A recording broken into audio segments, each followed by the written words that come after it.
একদিন এক ছাত্র হুজুরকে জিজ্ঞেস করলো, হুজুর খেজুর খাওয়া কি সুন্নত? হুজুর বললেন, হ্যাঁ, রাসূল সাল্লাল্লাহু আলাইহি সাল্লাম খেজুর খুব ভালোবাসতেন। ছাত্র বলল, তাহলে একসাথে 10টা খেজুর খাওয়া কি 10 গুণ সওয়াব? হুজুর হেসে বললেন, নিয়ত থাকলে হতেও পারে। ছাত্র আবার বলল, আমি তাহলে প্রতিদিন 20টা খেয়ে জান্নাতে ফার্স্ট হতে চাই। হুজুর বললেন, বেটা, খাওয়া নয়, আমলে ফার্স্ট হও।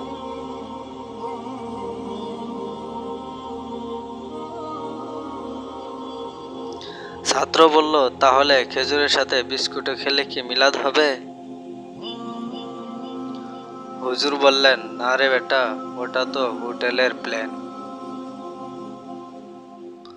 ছাত্র হেসে বলল, তাহলে মিলাদ হোটেলেই করব?